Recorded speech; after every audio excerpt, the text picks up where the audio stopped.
you, everyone, and the Kentucky Council for having me today. One group of people we haven't thanked yet are the audiovisual people, right? Because I don't know about you, but thank you very much. This is a hybrid way of doing things. So we went from all in person to all virtual, and now we're doing a hybrid. So thank you to everyone that is virtual. And because I got to be here in person, I had to worry about what the back of my hair looked like for the first time in, what, 2 years, right? All right, so all good things. So I'm going to do things a little bit different for today, because I don't know if you know, one of the hardest things to do is be the last workshop of the day. It's hard. Right? And thank goodness tomorrow I'm the first, not between me and lunch for you guys, right? So that's the other hard time to present. I'm going to go through several skills quickly throughout today and tomorrow, which is a little bit different than a typical workshop. And I'm giving you a brief tour of the concepts of the book, okay, and how I currently use them. So again, thank you to the Kentucky Council. And I'm going to be showing a couple of things that are gambling related. And so I always put a slide. Please do what you need to do to take care of yourself. I will give you a preview right before I show something if you need to step out, get something to drink, anything like that. It's not meant to trigger. It's 100% meant to do for teaching purposes only.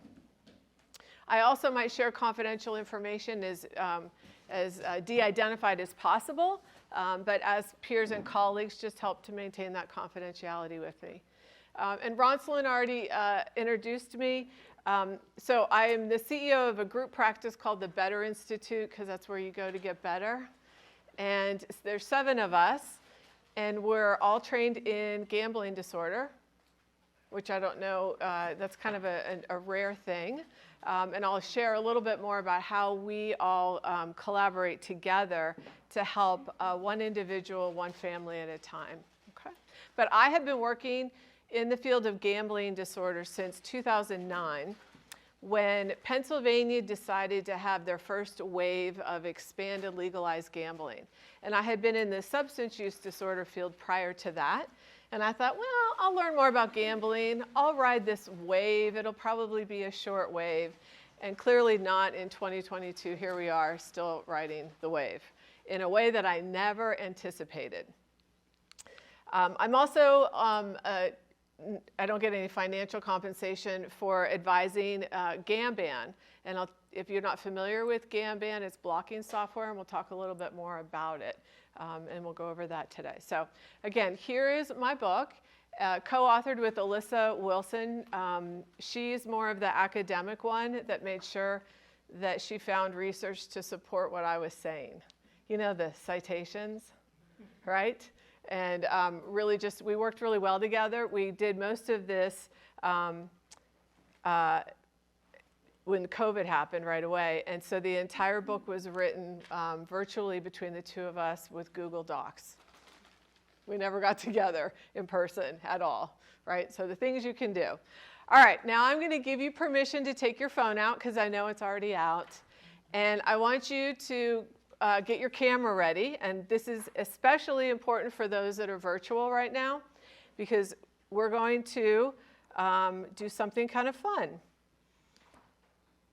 All right, so it did not switch. How do I switch screens? Is it my display? Hold on. I know what I have to do. I'm going to have to stop sharing to do it. Okay, there we go. All right, so everybody get their phone out and take your camera and hover over the QR code. Don't take a picture, just hover over the QR code. If you're closer to me, the side screen might work. And it should take you to a website automatically. And we're going to see how tech savvy you are. How's it working? Okay. And it's going to kind of have you in this like waiting screen. If you can't get it with the QR code, then you can go to the website menti.com and type in that code. Okay? Is it working? It's starting to generate. Do you see these little hearts at the bottom right corner? Right? And so everybody virtually, I want you to be doing this also.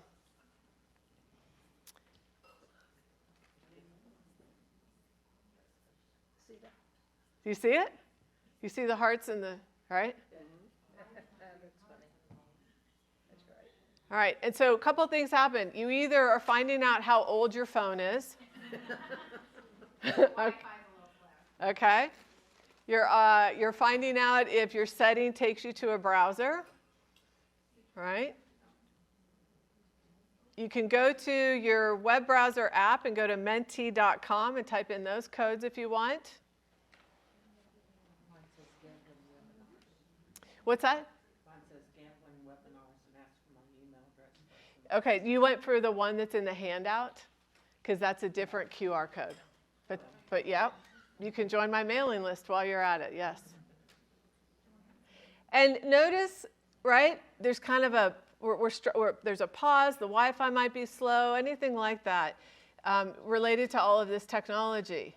And yet I'm going to introduce you or reintroduce you to that new generation of gambling individuals where they would have already been on here and already been checking something else out, waiting for all of us to catch up with them. Okay? So technology, right? All right, so how we doing in the audience? Doing okay? We got it? Okay, I'm going to, because we got about 16. Now, this is 100% anonymous. I can never find out how each individual and how they answered. And so this is a great way to gauge the audience, right, with some very maybe sensitive questions depending on the workshop and the topic. So now we see we've got 17 and counting, okay? Here we go. First question, I understand how generational characteristics impact my clinical practice. And go ahead and answer on your phone.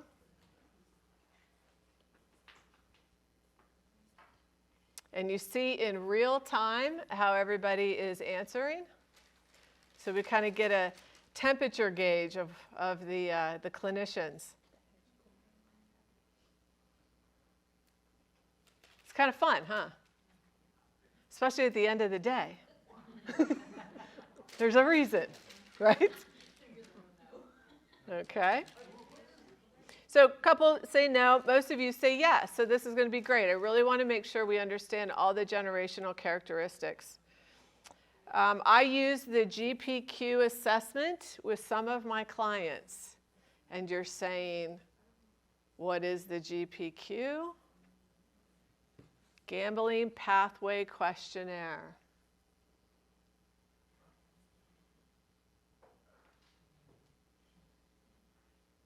It doesn't look, oh, so you're all going to learn what the GPQ is. Oh, one person knows. Okay, perfect. I recommend the use of recovery podcasts for some of my clients.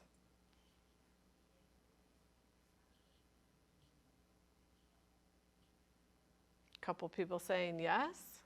Okay. For the majority of you, you're going to learn about the different recovery podcasts today.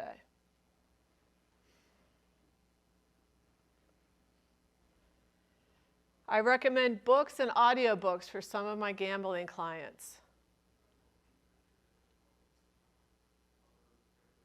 What do we refer that to? Bibliotherapy, right? Okay. Great. And I recommend blocking software for my gambling clients.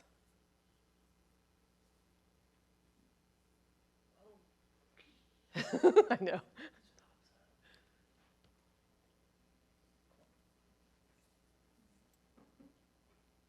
Just a couple do, some don't, right? And I help my clients create budgets and restitution plans.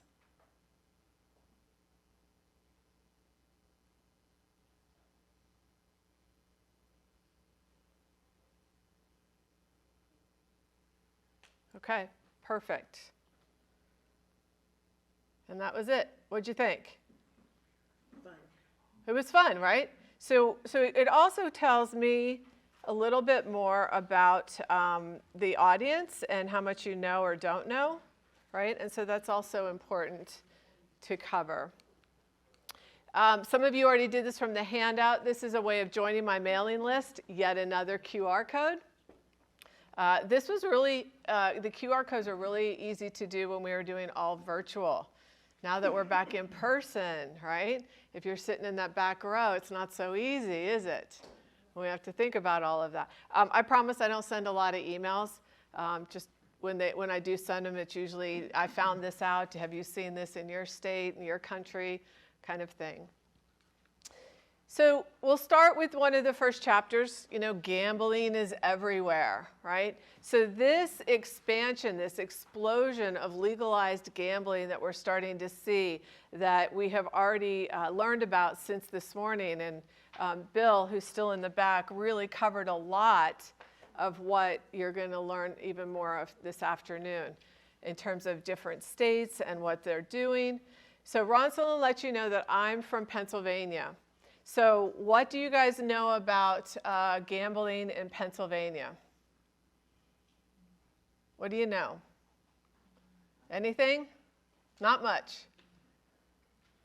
They got cornered really bad on the promotional play credit that they gave on sports betting. Okay, so they got in a lot of trouble, right?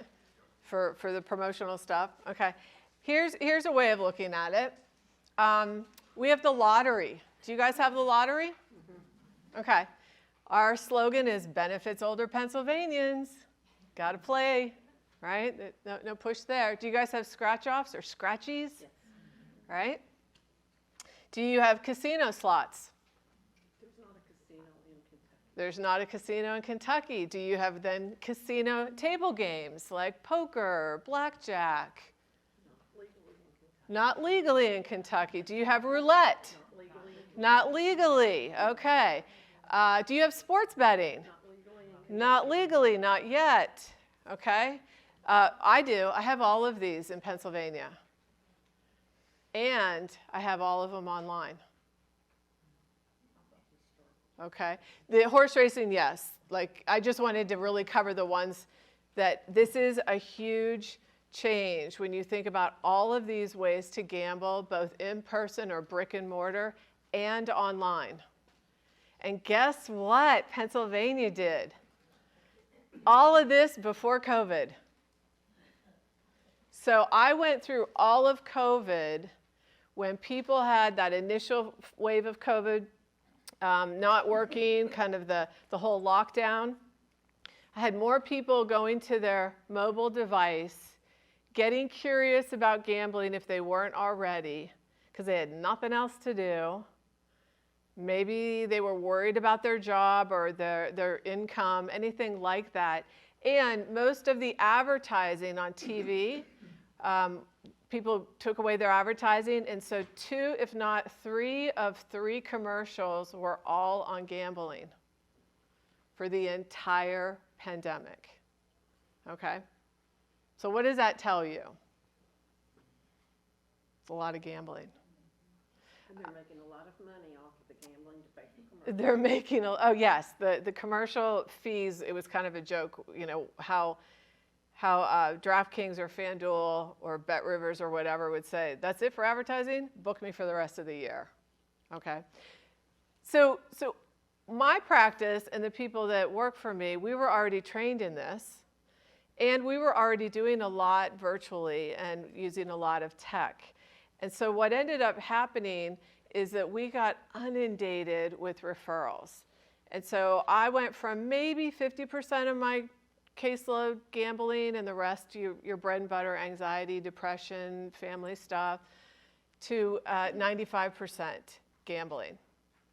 And I went from 5 hours a day to 11 hours a day. Some days. I quit wearing my fitness bracelet because I didn't want to know how many steps I was not getting, right? And so we really, you know, we got hit, you know, in like that we were that silent first responder in that first wave.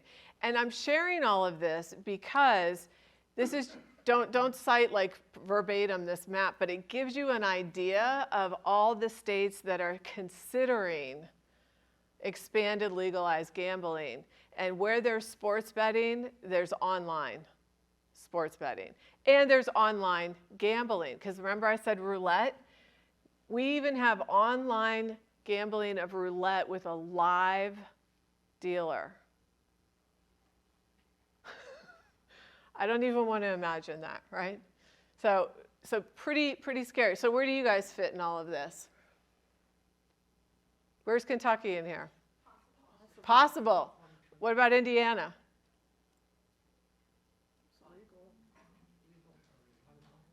Everybody's like, you're challenging me with geography. Right? Okay. Pennsylvania was one of the first 4 when the Professional and Amateur Sports Protection Act was overturned in the Supreme Court to make sure they had all their ducks in a row to move forward with everything. Other states have, so there's actually 33 states and counting that are in some form of discussion, considering it already legal, but not operational yet. 33 states. And it's estimated that by the end of this year, it would be 40. Have we ever seen gambling expand that fast in the past?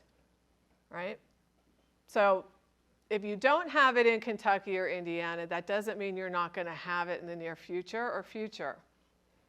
So what I really want to just give you guys some preview, some highlights, some things to think about, things you already know what to do in your practice, and give it a different lens to start getting curious and asking questions in a different way, or thinking of it that way. So that's my hope today and tomorrow morning.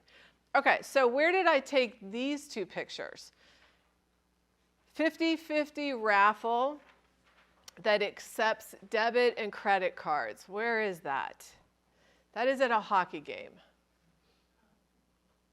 Okay?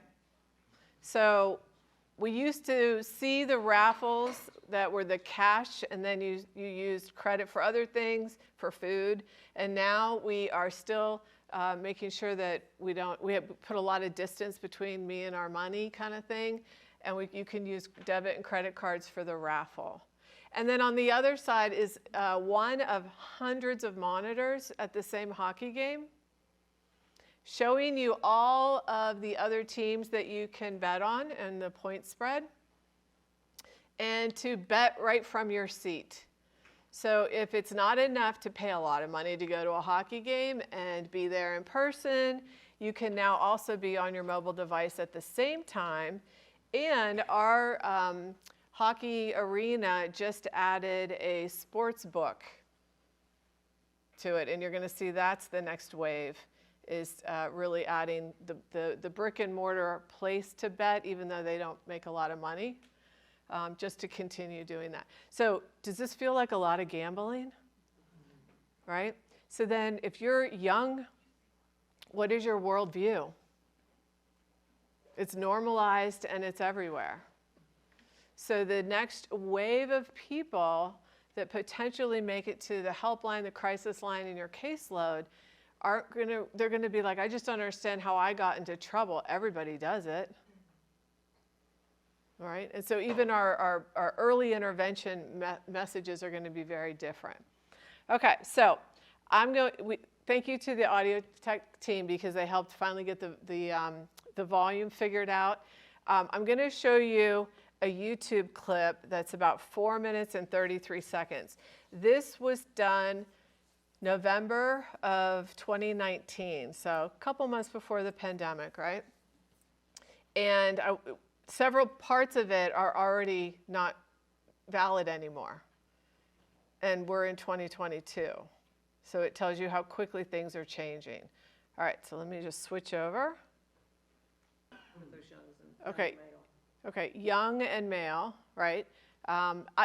college campus, I think COVID got in the way for a while. I think that moving forward, there's going to be more of a discussion about that, but I haven't really seen anything because of everybody being, you know, kind of remote for a year and a half.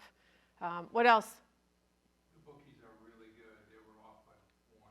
The bookies are really good. They're off by 1 point. Okay, right?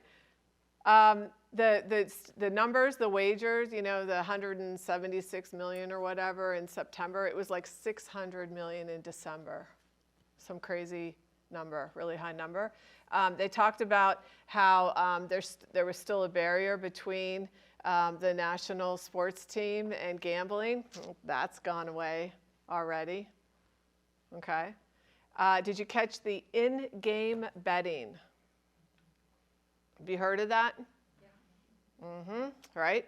I cannot tell you how many clients have described in great detail how much the in-game betting was to them as they were progressing on the continuum of problematic and disordered gambling. Just chase, chase, chase. And then they were betting on any team in any sport, just, you know, that tolerance, right, to keep it going. And I laugh when you guys were talking about baseball, because I've had multiple clients tell me that you know you have a gambling problem when you're gambling on baseball, because it's so slow and boring, right? So I don't know if that holds true, right? Okay, anything else that stands out? It's being marketed as enhancing your enjoyment. Yep, absolutely being marketed as enjoyment and enhancement. Everybody's doing it. The sports book that they showed, all that having fun, right? And yet, 3 out of 4 bets are placed on a mobile device. 3 out of 4. So I was looking at some other states, and even in Arizona, in one of their releases when they just went live with their sports betting, they said that they're going to expect to lose money at the brick and mortar sports book, and that they're going to drive as many people as possible to mobile.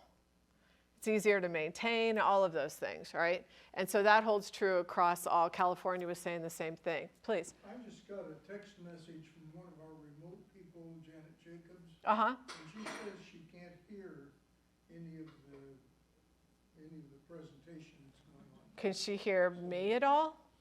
Maybe we ought to check with our AV. We've been checking it throughout the day. Okay. She texted me too saying she couldn't hear the video. So I'm not sure. Okay, thanks. Anything else? But you can hear, can you have, Jan? Okay. What else about that video? Is it give you a preview of what's to come? And our folks in the back from Ohio that just legalized sports betting, was that helpful? Right? Okay. And the treatment resources, anything like that. Okay, so what else about sports hit the news, national news recently? About sports and gambling. Does anybody know? There was a football player who was in trouble for Falcons football player, okay? NFL suspended this player for the entire season for gambling, right? And I always say, okay, you got to lift up the tablecloth and see what's underneath, what's going on, right? And so if you really look into it, there was one point he made some sort of a statement about it was only a $1,500 bet, right? So you hear our trained ears perk up about this.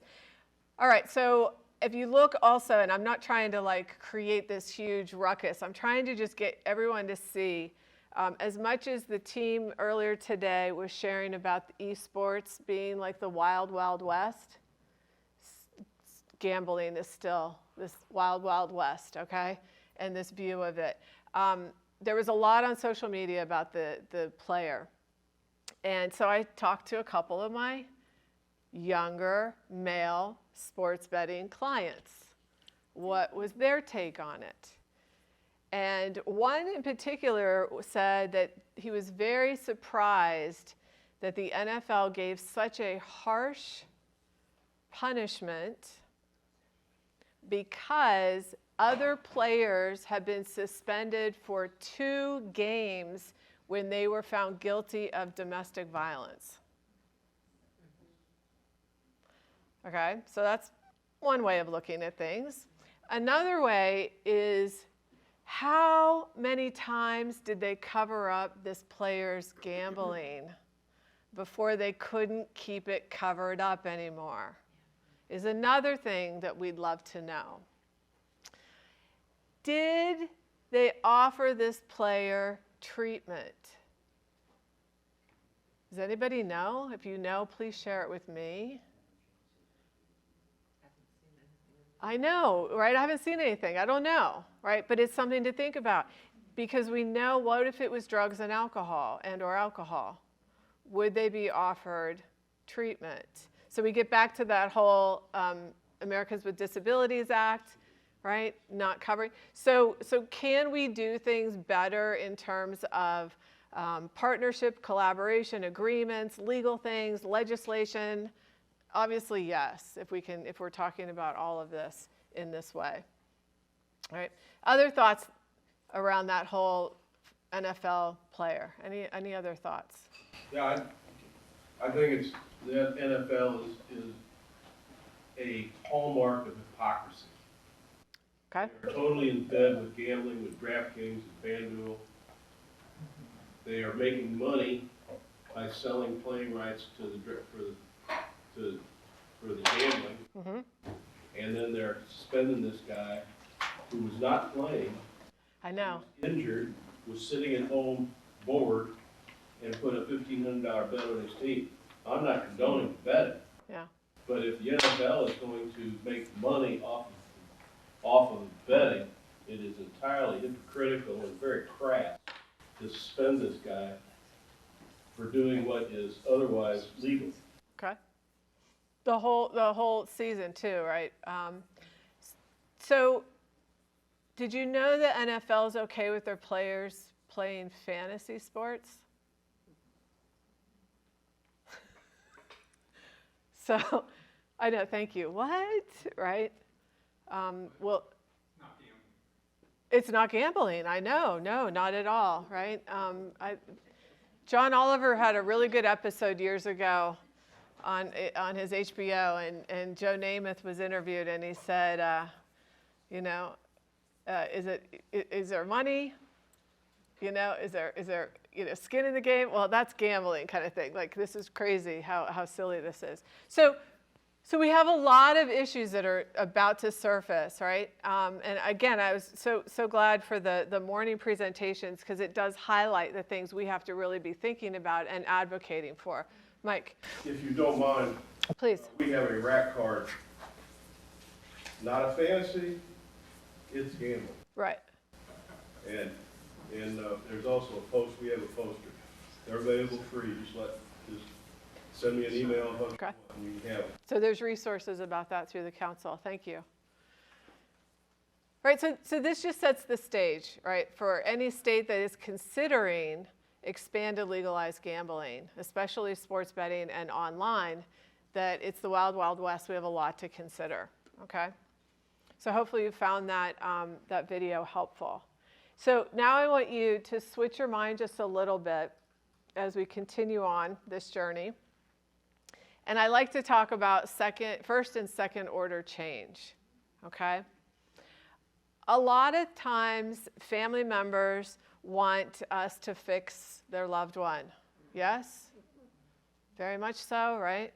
And they just don't quite understand that we need to change all the rules in that system in order for the system to change. And so this was something I got way back in grad school. First order change is you still keep all the rules of the system and you try and make change within that. So it's cold, you just turn up the thermostat and the heat turns on. It's not that cold anymore because that's all staying within those rules. Second order is you literally change the rules of the whole system, so the system itself is forced to change. right? And we can think about this with ourselves, and we, as clinicians, as we embrace these, changes that are coming, and we can't keep delivering therapy exactly the way we've always done it. We're going to have to change some things, okay? So here's a little test for you. Do you guys remember this? Here, do you remember the answer? You've got the dots on your handout. Now, you only have 4 lines, and they have to be straight. You can't lift your pen off the piece of paper, and you have to connect all 9 dots with 4 lines. Go ahead and try it for a minute.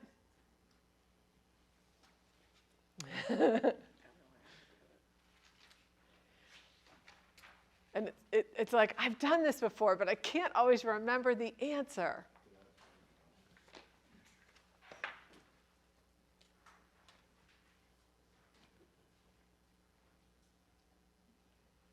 Let me know when you get it.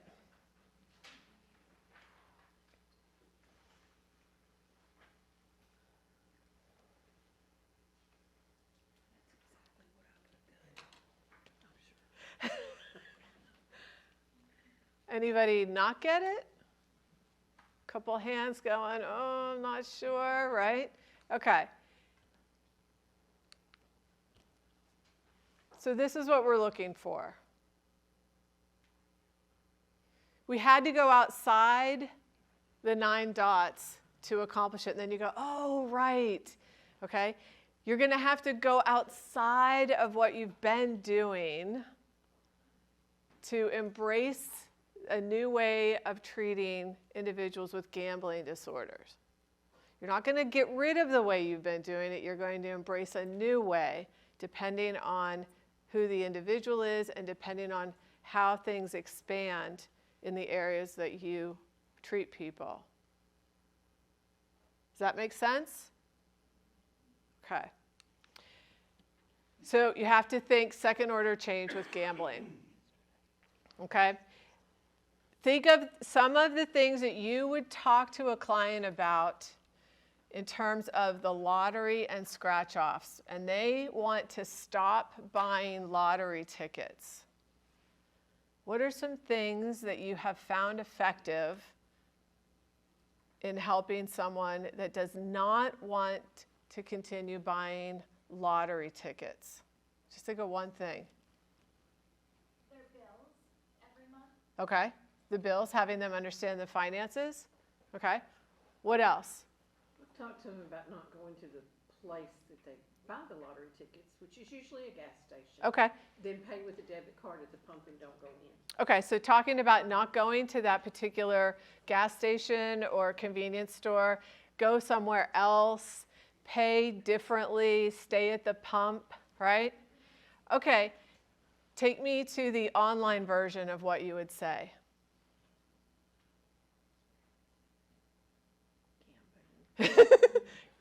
What would you say to someone who was buying lottery tickets online and they wanted to stop? Remove the app maybe, or lock it, or. Okay, remove the app. I'll put it back on tomorrow. What else would you say? Don't all share at once. Get a flip phone. You can't get a flip phone anymore. All right? Do you see? This is what I mean by second order change. We're going to have to start thinking in a different way to help people that are going to be gambling more online or are more comfortable in the online space. All right? And that then leads us to, what age are we talking about? What generational characteristics do we also have to attend to in thinking about second order change? We technically can have 4 generations on our caseload at any given time. Maybe 5. Have you thought about that? Right? And I say I only work with adults because half of my adults act like kids anyways. Okay? And yet I can still have 4 generations on my caseload, even when I say I only work with adults. Okay, so I'm going to show a couple of things in the next 2 slides, so if you need to take care of yourself, please do so. Where did I take these pictures? Vegas. One would say Vegas. VFW Hall. All right. And so the one on the left is definitely a slot machine. And on the right is Dave & Buster's Arcade. So I was at a speaking event on a Saturday morning at 9 a.m. and I had to go find the restroom. And I rounded the corner and I saw that. And I was like, what? So at what age are we introducing children to kind of this, gambling kind of view, right? Chuck E. Cheese, absolutely. Dave Buster's, Chuck E. Cheese, you name it. Okay, so we kind of have to think, wow, when we get people on our caseload, what generation and what was their worldview? Because we clearly know that don't do drugs never works, so we don't wag the finger and all of that, right?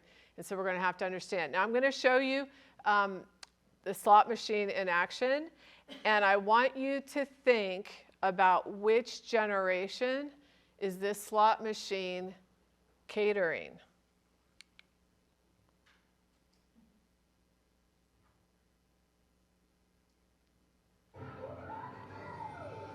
Which generation?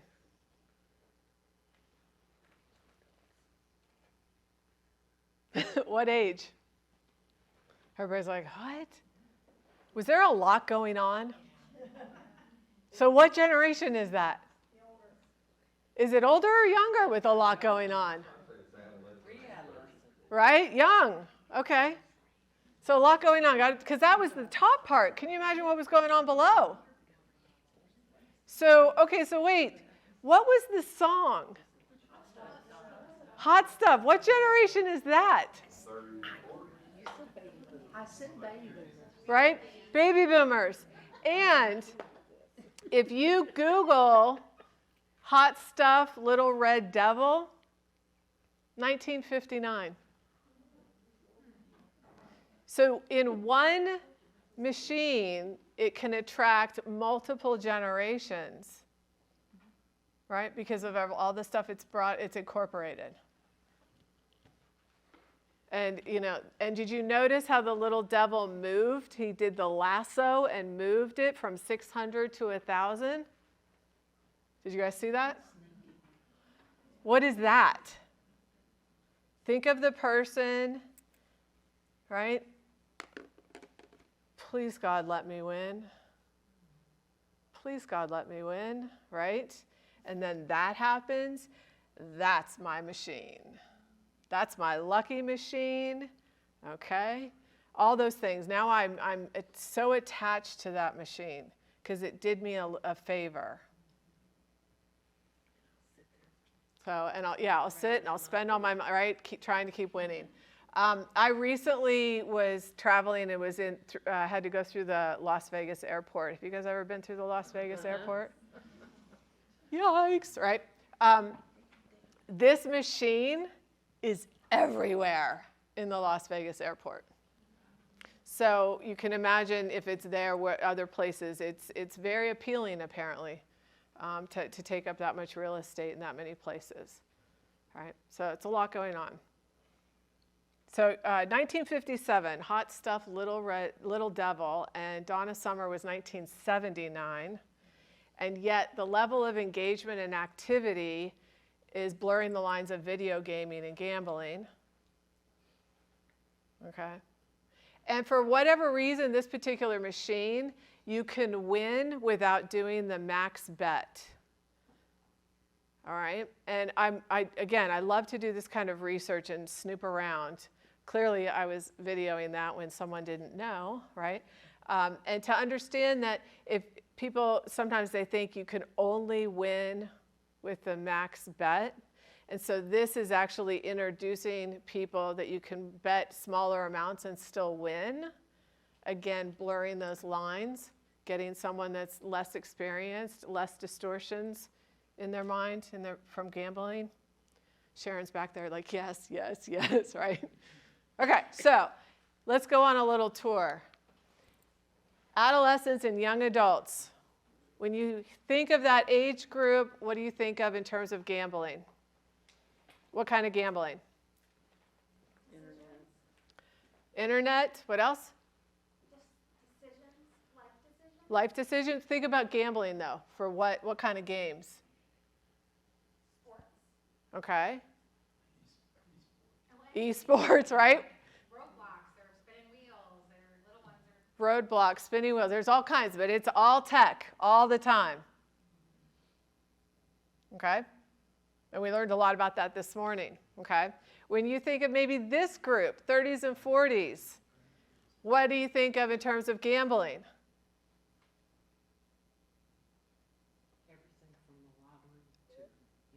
Okay, everything from the lottery to the internet to brick and mortar. The lottery wishes they could get everybody. Okay, right? Scratch-offs, maybe. The average age of a video gamer, I'm just going to say video gamer, I know there's different terminology, is around what age? Do you guys know? 35? How many of you have 35-year-olds on your caseload? How many are asking if they video game? Start now, right? Okay, so you're seeing, and is this the group, is this the age group that has always known technology in some form? Right? I remember my first Apple Macintosh, 1984. Right? You think about different age groups, right? Okay, what about this group? What about gambling here? What comes to mind here? Slots, brick and mortar slots. What else? Lottery.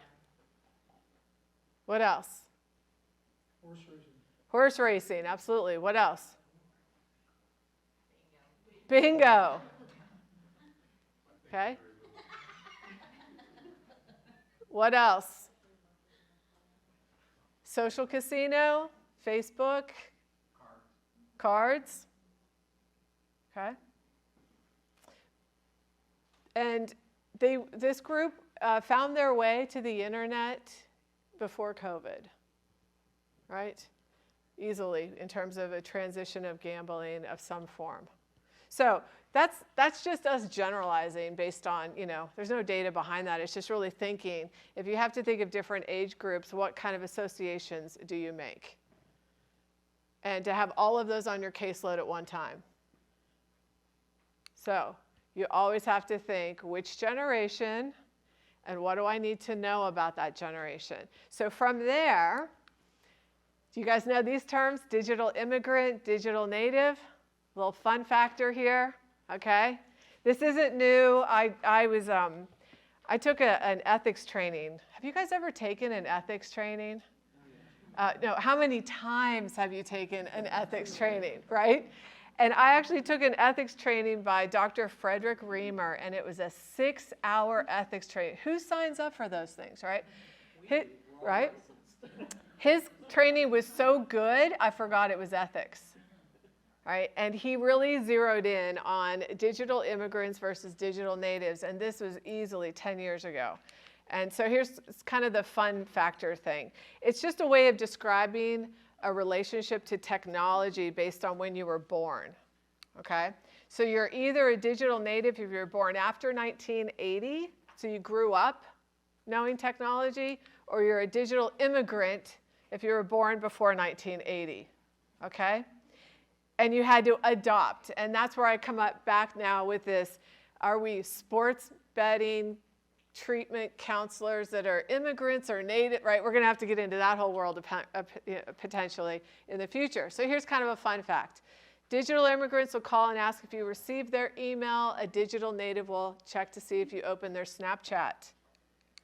A digital native streams everything online, and a digital immigrant still owns that box DVD set. Right? And a digital immigrant has the book, the digital native has the Kindle. Digital immigrant reconnected with friends on Facebook, and the native never lost touch, right? And last, digital native is reading this on their phone, the digital immigrant has it on their laptop, okay? So just kind of fun to think about. How many of you are immigrants? All right, and how many are natives? All right.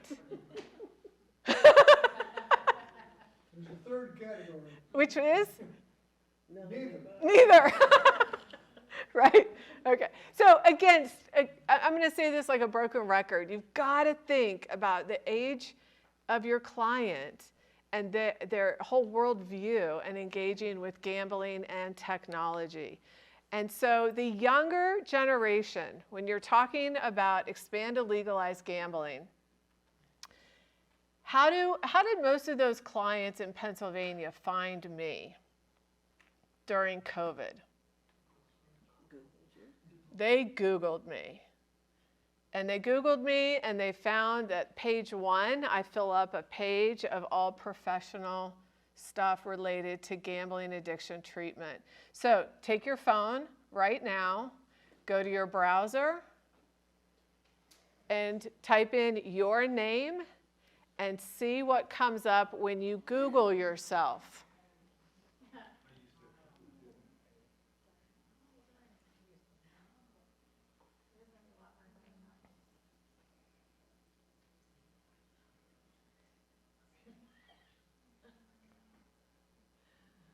we put in our credentials or just our name? You would just put in your name just to see what happens. Okay?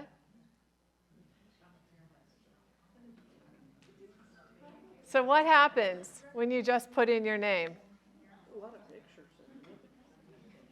Ronsalyn has a lot of pictures of her. Are they all professional pictures? Yes, presenting something. They're presenting somewhere. Good for you, right? Yes. Tells me I have a DMD now. You have a DMD. Yeah, I'm a dentist. You're a dentist now. Has anybody found out their obituary yet? You found your obituary? I always get that, yeah? Okay. Now, what if you put in gambling addiction therapist or counselor or help? What do you find when you Google that? Because you know Google's doing geolocation, so it's really locating in this, where you're sitting now, in this general area.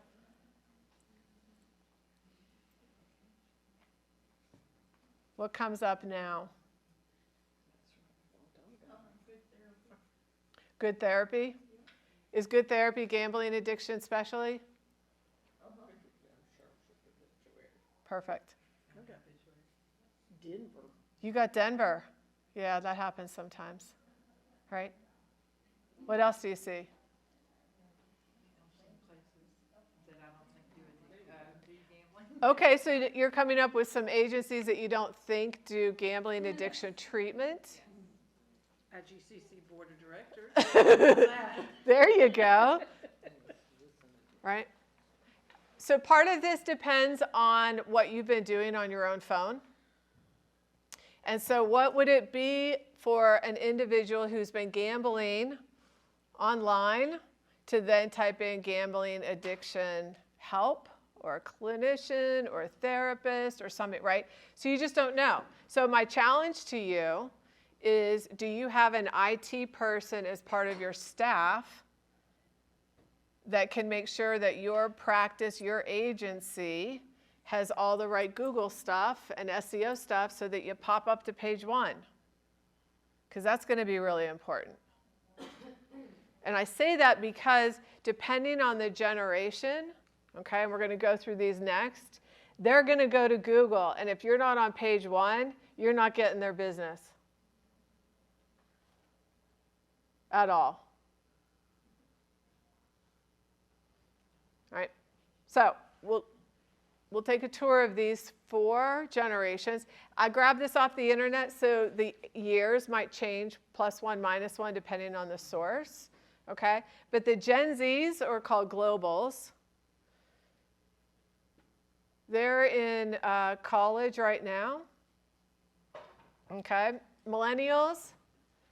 Millennials are typically probably the digital natives that raise their hand in the room. All right, and they make up 45% of the workforce. So why does that matter? 45% of the workforce, they've got their health insurance typically. They're the ones that are going to be reaching out. And one of the characteristics of millennials is they like their mental health. They like it. So the stigma is very different for this age group compared to Gen X and baby boomer. All right. Then we have Gen X, right, and baby boomers. So let's look at baby boomers a little bit more in depth, right? This is a big age group. And how many baby boomers are retiring? A lot, right? And how many retired during the pandemic when they might have maybe tried to work a few more years? A lot. And how many of those were in the helping profession? A lot, right? And so we're already having this kind of behavioral health provider desert, and we're having one of the largest generations retiring. 11 days. And Ronson's got 11 days. See, that's why I knew that, right? This and this group, which I love, the characteristics of this group is they've redefined services throughout their entire lifespan of how they want things. And retirement's no different. And so one of the other issues is they're going to have that idle time. They like Facebook. They think of like big fish, social casinos, all that kind of stuff. This is a group that's typically going to be doing that. They want to decide how they spend their income, their retirement income, all of those things, right? And if they're truly of retirement, definition of Medicare, who can treat Medicare? What kind of clinician can treat Medicare?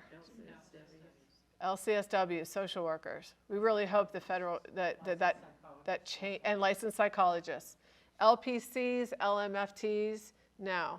So we just took a workforce that is small and getting smaller and made it even smaller to serve a group that's a large group in Medicare. Right, and that likes to gamble, okay? Then we have Gen X, carrying the highest debt load while still raising children and planning for retirement. That alone is a trigger to gamble, okay? I'm getting closer and closer to retirement, and I've got all this debt, and I know one or two big wins, right? The chase is just, the perfect storm is there. If I win big, I can pay off my student loans, right? My mortgage, whatever. Second house, something like that. Who knows how people would think, right? But there's this carrying large debt for quite a long time that can potentially be a trigger. Millennials, all things tech, instant and on demand. They're the digital natives. They like their mental health, and they like to seek services in their way. So, do millennials like teletherapy? Yeah. Love it, right? And you see all the apps and all the services showing up to provide mental health services. Even to provide it. Even to provide it? My daughter is a clinician, and she would rather provide it telehealth. Yes, so some of the clinicians want to do telehealth that might be of this generation as well, right? And they're part of that explosion of the internet, so they're going to naturally have a lot more confidence using technology. And you kind of put gambling and that together for many of those. And then the newest favorite that's coming in, the heavy users of mobile devices.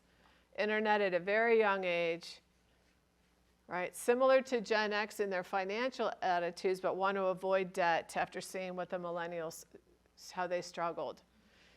If I'm not mistaken, these are the ones that will try and get out of a full 4-year degree by maybe doing something faster, you know, without or doing the AP classes, something like that, right? So what's interesting about Gen Zs, right? Think about, they're going to Google to find you. The Gen Zs on my caseload have rarely entered a brick and mortar casino. Rarely. But they know video gaming, they know the gambling inside of video gaming, they know gambling now, they've always known sports betting in some form, okay? And what's kind of fun about them is they were referred to as the digitally dependent as opposed to addicted with the millennials. And so I always say, if you go away for a weekend to disconnect digitally, sit around a campfire, have a wonderful philosophical debate and conversation with your loved ones, and then you get stumped because you don't know the answer to something, but you have no cell coverage and you can't Google the answer, then what happens, right? And the Gen Zs they wouldn't know what to do, because that's how they've grown up. That's the only way they know how to do something, as opposed to being maybe digitally addicted. It's the preferred way of doing something, but no other ways to find the same answer, right? So we just kind of think about those things. So our biggest challenge is delivering effective care that meets that generation and all those generations on our caseload at any given time. So how confident are you today in being able to do that? Show of hands, a wave, something, right?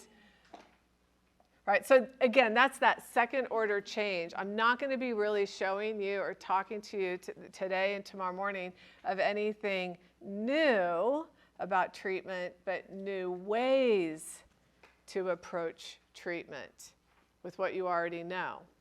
Because majority of people, you have to think of before their very first in-person session, all the quotes that we do now, have they found you on social media? Did they go to your website? Did they use a phone like Sharon's making her students do, right? Did they send you an email? And my ultimate favorite, how many text messages do you get where you get to respond, I know I'm good, but I'm not that good to know who this is that is texting me, right? Because they don't put their name when they text, okay? And so again, really having to think through all the tech ways that people find you before they actually meet you. And what image are you giving? And as you consider in either Kentucky, Indiana expansion, our workforce has to be thinking of those things as the expansion is happening. Okay? Comments, questions, thoughts? Do I still have your attention at the end of the day? Okay, how much time do I have? Till 4:30. 4:30, got half an hour. Okay. Now, I like to kind of go into the next chapter of the book, where to start, what to ask. And I want your input on what you found is helpful as well, and in what settings you might actually figure out where to start and what to ask, okay? So I'm going to go over the gambling screens assessments just to kind of get a gauge what everybody is using and what your thoughts are around it. I wasn't sure in the audience if this is new for some people to talk about gambling disorder in the DSM-5. And so I just quickly put up the criteria, the diagnostic criteria, so you can see how similar it is to substance use disorder, right? And where you, 4 or more out of the 9 criteria. Okay, so how many of you have used the PGSI? Ronslin, anybody else? Problem Gambling Severity Index. What do you like about it, Ronslin? I think it's a little more thorough than some of the shorter screens. Okay, it's more thorough than some of the maybe the 3-question screens. Okay. What else? Easy score. Easy to score. Isn't that the most important sometimes? You have how much time to get how much accomplished while still maintaining that alliance and that engagement, right?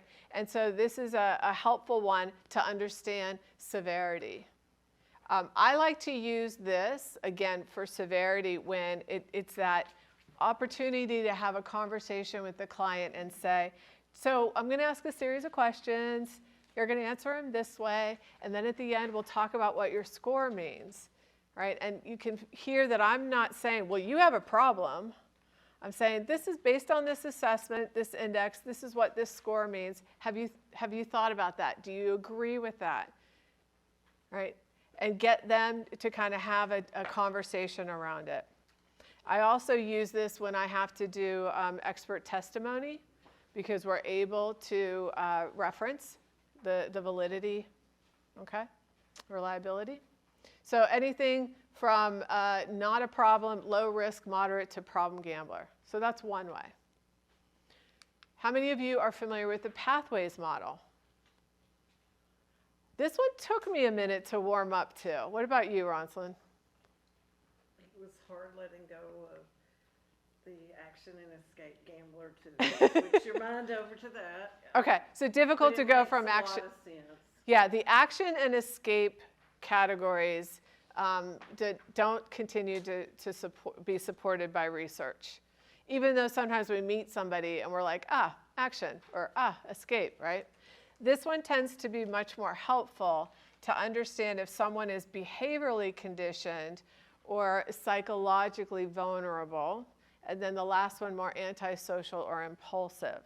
All right, so this one is extremely helpful. I find this, again, to be very good for individuals who just want to know why they do what they do. Why do I make these decisions, okay?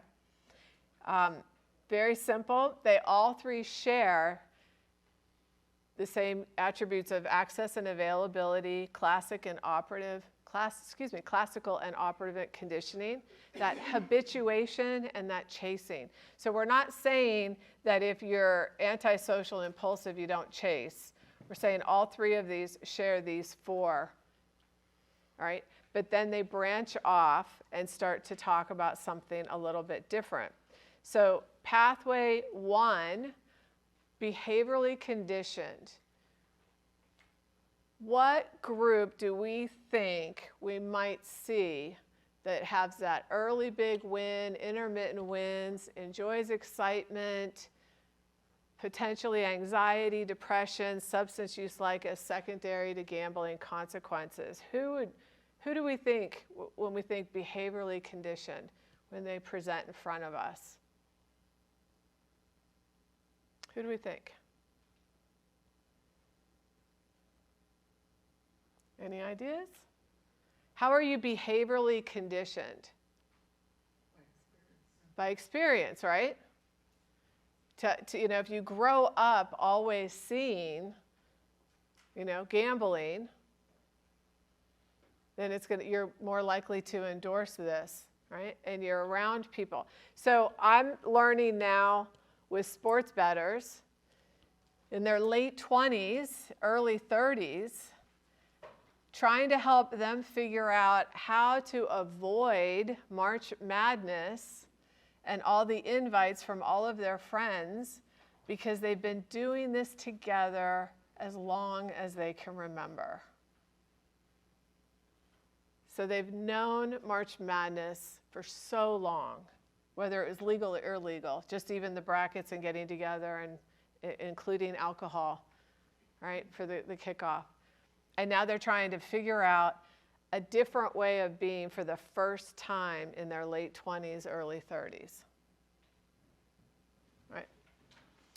Ronslyn will do a better job tomorrow when we're talking about trauma, but here's where we would expect to see someone psychologically vulnerable, right? The trauma, some of those existing other issues, the escape that we would see. And then the last one would be that antisocial and impulsive, okay? This is helpful when we potentially aren't sure if we need to refer to for full testing for ADHD, ADD. If you've ever worked with anybody that has come to you because there's legal issues, this might be helpful to see if they fit in this profile. All right, so I had a case where I had to do a full set of evaluations for a federal public defender. And at the time of the interview, the woman was 34, single mom, and she had charges for stealing large sums of money from the employer. We'll talk about gambling motivated crime a little bit tomorrow morning. And so this individual, mother, history of gambling problems, stepfather always bailed out the mother. She worked downtown, and the casino is also downtown. And at lunchtime, she would go over to the casino for her lunch break. She had the player's card that ultimately turned into the VIP player's card. She got to go on 3 different cruises, 5 different NFL games where she had the box suite, all courtesy of the casino.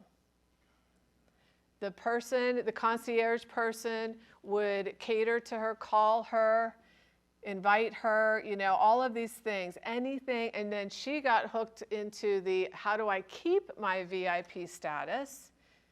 And would then give her card to other people to play because she was in that superstition mode that I'm not winning right now, so I take my card out. But I've got someone else playing it, on and on. But in many ways, she was in this mid to late 20s age group. She came from a lower socioeconomic status. And think about being treated with cruises and games and, food for friends. That was another thing, the buffets, all of that. She said to me, I thought I had arrived. I made it out. Okay? I was like, oh, I've got to do a report. So I did the Pathways questionnaire, Gambling Pathways questionnaire, because I wanted to confirm what my clinical suspicion was. Which pathway do you think she fit? Behavioral, psychologically vulnerable, or antisocial impulsive? What do you think? Psychologically vulnerable, what else? Antisocial. Antisocial because of the stealing of the money?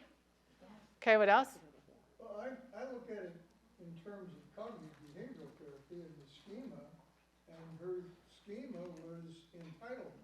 Her schema was entitlement, okay. She was entitled to these things, and if her environment had not given her the money, she went to where the money was and took it. Okay, She'll pay it back. okay. So she actually scored behavioral, okay? And this is what makes the GPQ very helpful for some individuals in front of you, is because if we keep relying on just kind of what we're thinking, we might actually go down a path that's not helpful. And gambling motivated crime, we'll talk about tomorrow, is one of the last things that happens. So that isn't technically saying antisocial. Right? And so this is a really helpful one if you're like, whoa, I'm not quite sure. The downside to this, if our folks in the University of Miami want to help, is it's a really long questionnaire that's on paper. It's long, long, long. So then you administer it, and then you've got to go and have some quiet time to properly score it. Because this is what the scoring looks like. For each question, was there a 1? Did they check it? What'd they say, right? And then you've got to go, okay, now what do I do? And then at the very bottom, it tells me if both conditions for pathway 2 and 3 are met, assign to pathway 3. If neither 2 or 3 are met, then assign to pathway 1. Can we have an app for this, please? Right? Because the research behind it is great. I found it so clinically helpful, but good grief, trying to fill this thing out and make sure human error didn't get in the way, right? And so this is some of the issues with that. If I could give this to someone to answer with me, whether I'm screen sharing, doesn't matter, then they're a part of it, then they're invested in the answer, then they're understanding kind of what makes me do what I do. The more I got to know this particular individual, it totally fit with behavioral, with all of the ways that she was being rewarded and reinforced, right, until, and then what treatment looks like from there. But the gambling motivated crime happened at the very end. And unfortunately, what we are seeing in the very, very limited research is that women are getting harsher sentences than men are. So she unfortunately did, right? And you didn't mention anything about ADHD either. With her? Yeah, so that's gonna really rule out 3. Yeah, yep. And I recently was asked to do this for another person that gambling motivated crime, but it was a little bit more serious crime. Robbing a bank. And in my full evaluation, my gut is telling me that this person, while in the last 12 months could meet criteria for a gambling disorder really wasn't the primary motivator. And by doing the GPQ, this person clearly scored pathway 3. And it, again, confirmed something I was not sure, but I was feeling more confident to say, right, this is what this assessment is telling me. But I mean, and I've actually helped Dr. Nauer work on the GPQ from the beginning. This is not research to practice at all. This is research, right? And I'm trying. I want to put it into practice. I like the theory, but the GPQ in and of itself is very clunky, that I would not use it as my go-to for every single client as part of my intake. Okay? All right. The gambling functional assessment. Have any of you seen this one?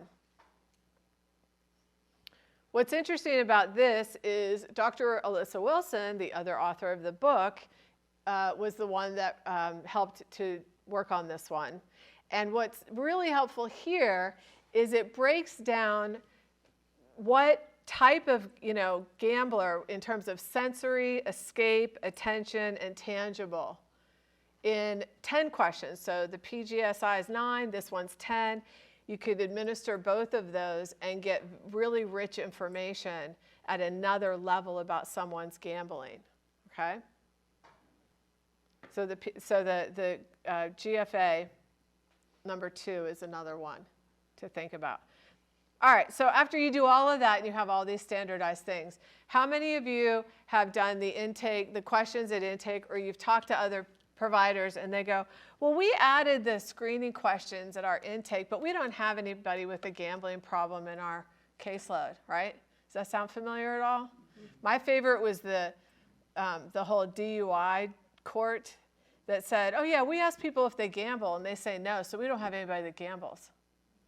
And it was like, you're not supposed to do yes or no, right?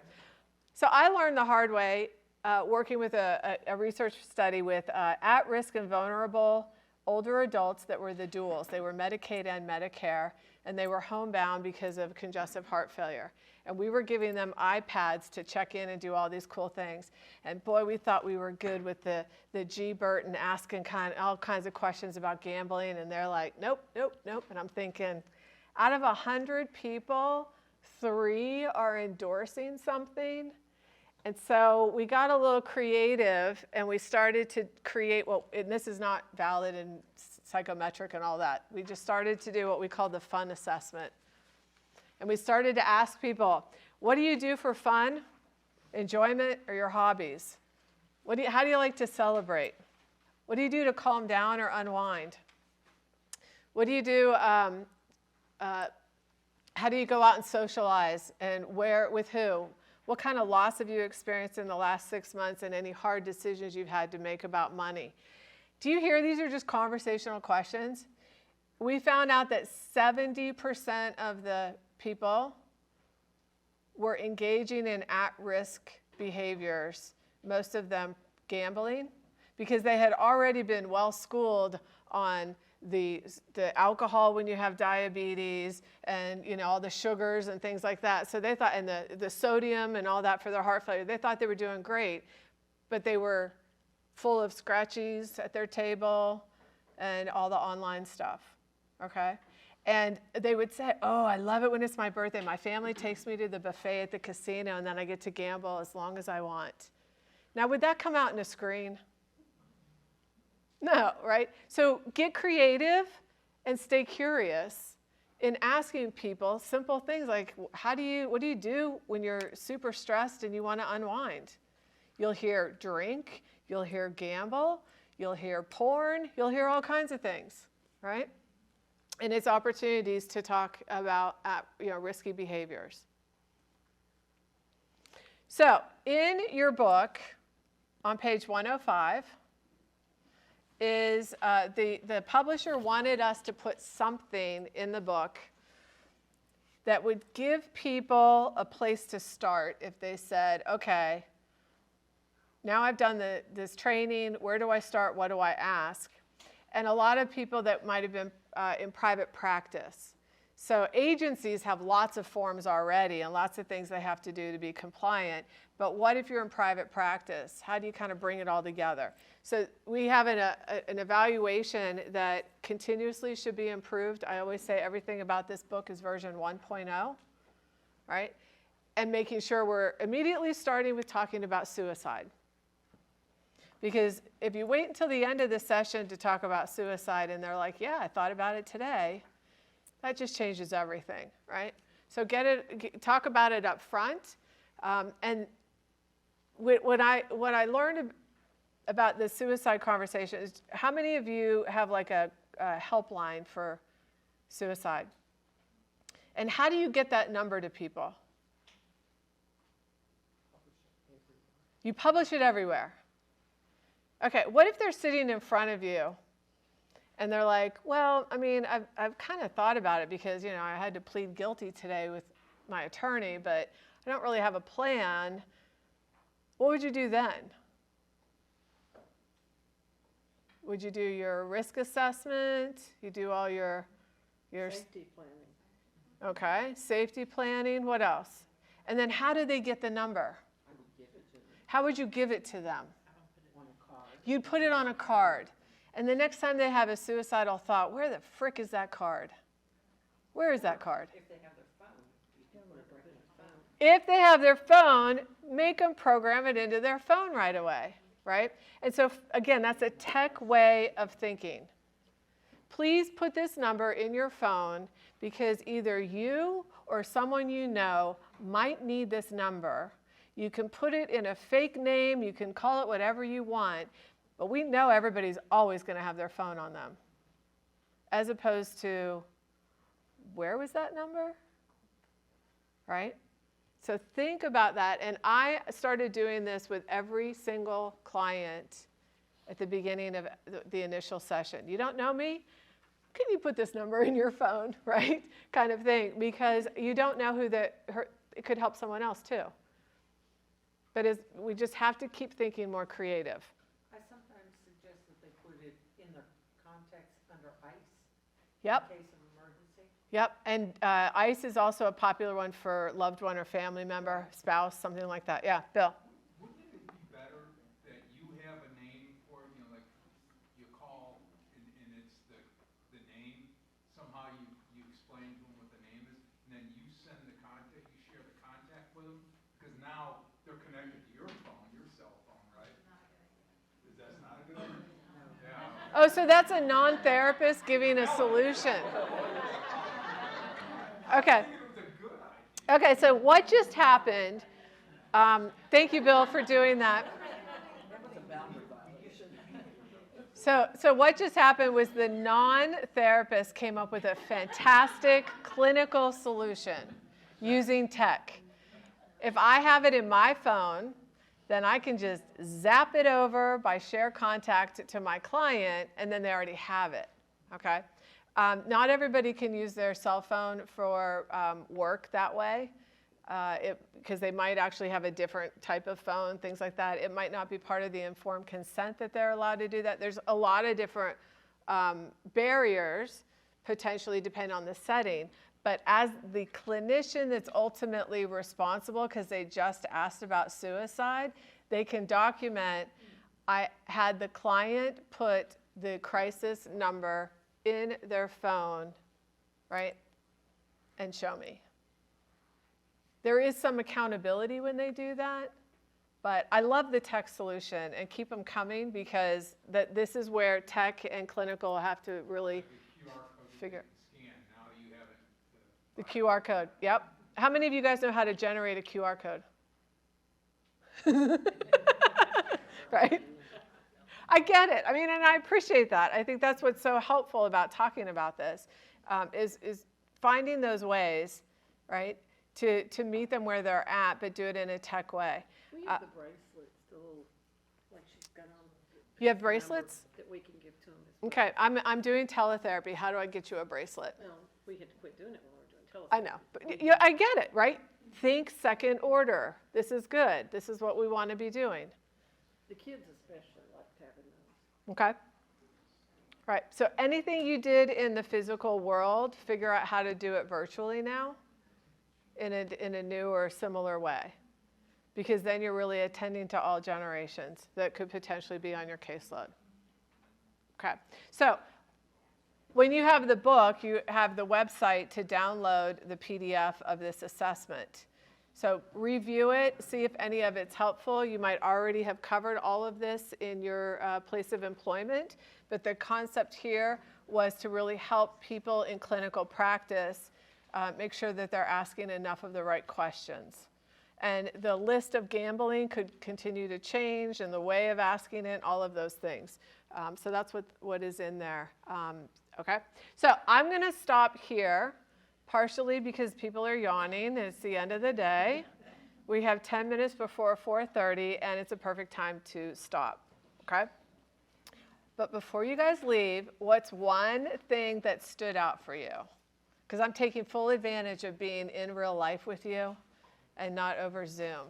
What's one thing that stood out? I think the thing that happens to every clinician is they say, oh gosh, I wish I had a screening instrument or something that would tell me how this person fit. As you pointed out, all you have to do to get that out of your mind is try to develop Yeah. a questionnaire or a scale, and all of a sudden it's more and more complicated, Yes. and we just don't have an alternative way of looking at measurement. Right. Right. Thank you. All right, he went first. Who's next?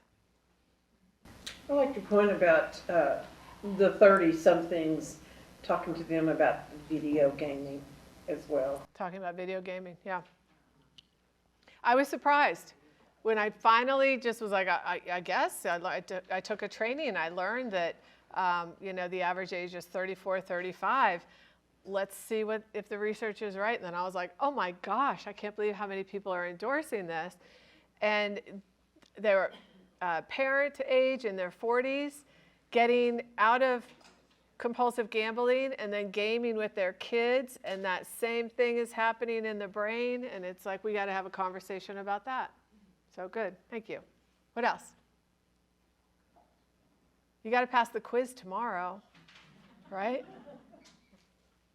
What else stood out? I'm not even a tech immigrant. I'm still in the boat coming over. Oh, you're not even an immigrant yet. You're still on the boat. Thank you. It's a cute way of thinking about it. Yes, Sharon. The fun questions again, and that's such a good reminder for all aspects, not just gambling, but that we need to be a little bit more creative and not just those yes and no. We were joking around about aspirin earlier, and my doctor's like, you don't really drink, do you? Oh. And you ask the question like, no. Yeah, and again, fun questions are not, I had somebody that said, can you give me the research, I want you to present on it. And I was like, no, that's not the point of this, right? It's really, some people are so used to interacting with professionals and having all these screens and PCPs and, all these doctors asking them everything that they just kind of get used to going, no, no, no. But, oh, you want to know how I like to celebrate my birthday? This is fun. I'll tell you all about it, right? So good. I'm glad that's helpful. What else? Do I have you thinking about tech a little bit more? And mobile? Shit, right? Yeah, it's easy to feel like you're getting behind. My thing is, I just tell you, stay curious and your clients will teach you what you need to know. Because you know what? Just having a conversation about cryptocurrency, that changes weekly, right? And so, They talking about getting my name out there where they would find me as accountant. yes, how they find you. Yeah, you got to. Everybody needs to know an IT person, and have them retained in some way, right? And so, right, think about the council, and if there's expanded legalized gambling, what else can you do to your website and make sure that it's addressing the providers across the whole state, and how do you show and promote the ones who are doing teletherapy, because the younger generation is going to want that, right? Does funding pay for teletherapy in Kentucky? Do you have funding? Do you have treatment funding? Not for gambling. Not for gambling, right? And how do you get that in there and make sure it includes teletherapy? Because your goal is to have 14 people across the community mental health centers. And how does everybody get to them? Because some won't be able to physically get there, or the caseloads are going to vary, right? And how can you? It's helped with the telehealth with all the CMHCs. Yes. Medicaid has paid for some people I've seen. Okay. Okay. But the private insurance is harder to get them to pay. Private insurance. Okay, so private insurance is harder to get them to pay for problem gambling. Yeah, and they don't care what your ICGC credentials are. What private insurance are you referring to? Anthem, Blue Cross Blue Shield? Because I know that Anthem has always historically been difficult with a lot of that. Optum is no issue, and Cigna. And have you tried Medicare? Medicare is paying. So again, is there something legislatively that you can do with any expansion or passage that gets the funding sources, not just problem gambling treatment, is going to be key. Okay. All right, any final questions, thoughts before we pause for today? Thank you guys. You guys have been a wonderful audience. I know it's been a long day, and I can't wait to see you in the morning.